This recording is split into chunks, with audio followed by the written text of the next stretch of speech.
106 miles to Chicago. We got a full tank of gas, half a pack of cigarettes. It's dark, and we're wearing sunglasses. Hit it.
Welcome back. This is Dr. Bones for Music Society Part 2 with my co-host, Matt Andersons, and our special guest. Say hello. Hello. Welcome, Julie Gibb, back to the show for NMS Part 2. So this is the surprise and secret I've been hiding. So it's awesome to have you back on, Julie. So the album is done, and yes, and it's out, and I've had a listen. I listened to it off your SoundCloud, and I really liked it. And for sure, you did put your heart and soul into it, like you did say in the email. I did. I worked so hard on it, and I'm really relieved that you liked it, because it would have been unfortunate if I'd sent you the links and you didn't like it. Well, the Dropbox didn't work, but the SoundCloud worked. Oh, Dropbox didn't work No, out. It's the second time this week that's happened to me.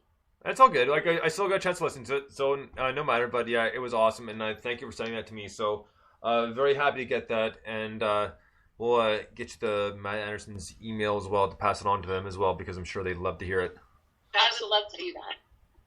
So the album is out now, Julie. So have you started promoting or doing some gigs to back it up, or?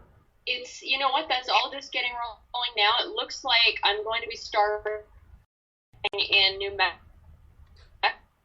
in August. In the meantime, on the setup that we're doing, just to kind of warm people up, and I'm the last person in the world to get on Facebook, which I did yesterday.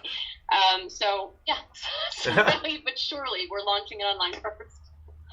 Right on. What a place to start in New Mexico. Yeah, it was actually an interesting thing, because last year I went out on the road as a guitar player for an artist named Casey Lansdale, who is a wonderful songwriter, singer, actress, and she was produced by John Carter Cash and has been a longtime co-writer. And when she was doing radio promo tours, she asked if I was interested in going out as her accompanist, and I thought, well, this is new and different, and I absolutely loved it. And as it turns out, she's got a series of dates also in New Mexico and asked me to open up the shows for her. So off we go. Right on. So, Catherine Nolan, do you have anything to ask before we get to our first song here? No, because we're still surprised. No, honestly, I'm so thrilled to hear that the album's out. I have not heard it, and I can't wait. So the song that we heard tonight, is that on the album? The Spirit song was actually from the last album. Ah, okay. But in the spirit of just embracing the online world, it kind of is new. Yeah. Yeah, we loved it. Oh, thank you. Right on. It was a tough one to write, but I felt it, and it means a lot that other people seem to feel it too. So. Absolutely, it was very effective. Well, really, the second you put spirit in it, people are hoping for something kind of deep and personal, as opposed to like kind of not happy poppy, but kind of like more substance to it. And thank you. Yeah, it was. I wrote it just after my dad had passed away, and it was just as I say, it was a really hard song to write, but I just felt like I needed to get it out because of a series of conversations I was having with my brothers about whether people can send signs, if there's more that happens to us later, how frustrating it would be for a spirit who was trying to say, hey, I'm here. Right. And they were being ignored, so. Well, on that note, Joey, I mean, it's weird because, weirdly you mentioned that because, I mean, sometimes, I've heard people tell different stories of someone's coming to them in a dream after they passed on, sort of thing. And I have a quick story myself, and then we'll get to the first track, I promise here. But this was back in '96. So pretty much a babysitter known since I was a kid because she babysat all three of us, my brother, both myself, my brother, and my sister being the youngest. And she passed away just before we moved to the U.S. So about 3 or 4 days before the funeral, I had a dream, and it was pretty much I lived in Montreal at the time, so it was pretty much her apartment where she lived, and I saw her there, and I was shocked, obviously, and I know this is kind of creepy and weird, but just bear with me here. Anyways, it's like, wow. She goes, I'm alive. It's like, no, that's impossible. Like, you're dead. She goes, no, I'm doing good. Don't worry, I'm alive. Like, it's like, no, but it's like, I was trying to process it, and then the dream just stopped. But she said, but pretty much what I got out of it. So she said, I'm doing good. I'm all right, which kind of gave me peace of mind, but also kind of freaked me out at the same time. Yeah, that's wild. And the only dream I've ever had was in that moment. Other than that, nothing. It was just, like I said, it was creepy, but kind of like relieving at the same time. Well, and that's, I have to wonder about these things, and I just imagine that if I was on the other side of it and I was trying to send a signal and I kept sort of being ignored, I would find it really frustrating. So that was kind of where the song came from. Right on. So we're going to get to our first song of the night here for part 2. This is a band called Tokyo Rosenthal, and it's called Mr. Tell Me About It. Dig this.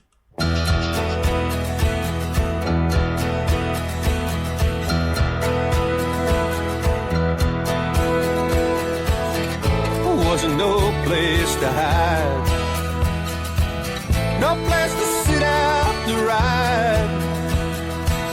Seems like we hadn't learned our lesson.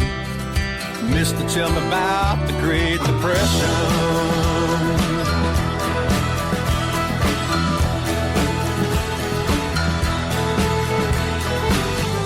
Spent it all on war and oil, put our heads in the mortgage soil, enjoyed the free lunch and asked for a pension. Mister, tell me about the Great Depression.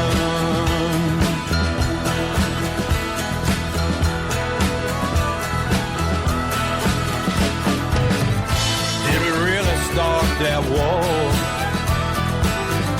Superpower ain't smart no more. Did they really lie about what for?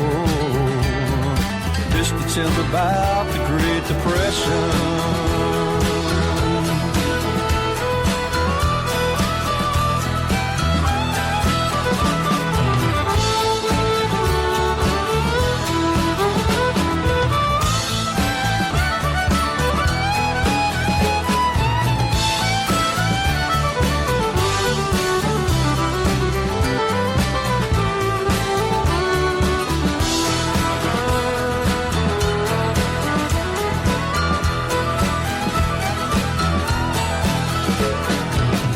Sat before the commission,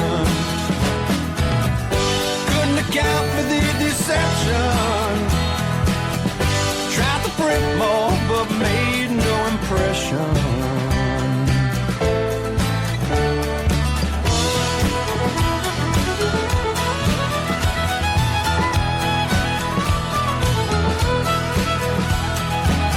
We voted them off public trust, and they turned it all to rust.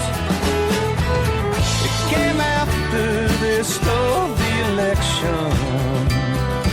Mister, tell me about the Great Depression.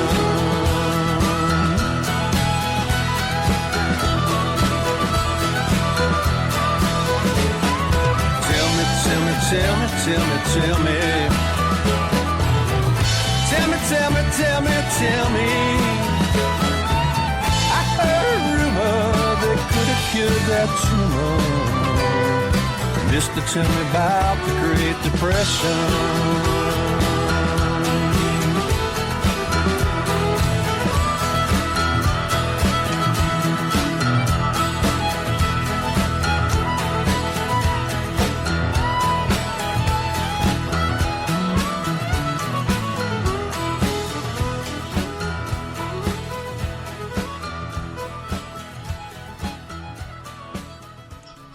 Tokyo Rosenthal, Mr. Tell Me About the Great Depression, kind of a, I don't know what we call it, a political protest sort of song, you know? It's like a statement. The statement, yeah. Yeah. But Makes me wish I played fiddle. Yeah, I mean, that was really cool, though. So I do appreciate that, you know? It's just one thing that you don't hear too often. And, excuse me, the talent behind it is really good because I couldn't play it. I wouldn't even attempt it, to be honest with you. It requires a whole other level of skill from what I'm accustomed to, and when it's done well, it's so beautiful, but when it's not done well, it's just so wrong. Yeah. Catherine Nolan? And that was beautiful. Yes. I was waiting for that. Sorry. Go ahead. Yeah, it was a very well-recorded tune. It was good. The fiddling was fine. I liked the kind of acoustic drone that was going on in there. And very meaningful lyrics. It was a good tune. Yeah, I would agree with all that. One of the things that actually struck me as I was listening to that is, you know, a lot of the roots in Americana, correct me if I'm wrong, are actually from some of the Celtic influences that, you know, as far as the fiddling and some of the modes that they used. And this really kind of, to me, kind of went back, not just for Americana, but it had sort of a Celtic feel to it as well, which I thought was really interesting. So, but yeah, I love the fiddling. I thought it was great. Now, just one more thing about fiddling, and Julie, I'm sure you know the artist, but do you remember Ashley McIsaac? Oh, of course, yeah. Yeah, you know what? I saw him in '95 during the Montreal Grand Prix because they had some free shows downtown. Mm-hmm. And wow, did he ever blow me away? I mean, I had the CD "Hi, How Are You?" Oh yeah. So, but yeah, it was awesome live. It was like he blew me away because Catherine Nolan, he played like pretty much electric fiddle. Oh wow. Yeah. And he was from Cape Breton, Nova Scotia, so very kind of Celtic sort of area. Mm-hmm. More traditional. Pretty much, and yeah, he was fantastic. Wow. Unfortunately, I think like about 5-6 years later, he kind of lost a little bit. But I only heard bits and pieces. I haven't really seen too much on it. But there's been nothing from him like for at least like 15 years plus. Oh wow. So unfortunately. So, that being said, we're going to move on to the last song from the compilation from Factory Fast Records. This one's by an artist we all know. His name is Matt Davis. The song is called Take It From Me. Dig it.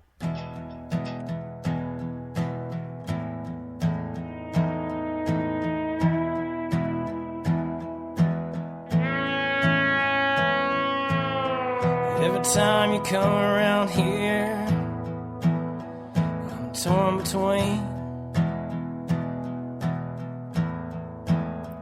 hiding my face and letting you see what you missed out on. What you missed out on. What you missed out on.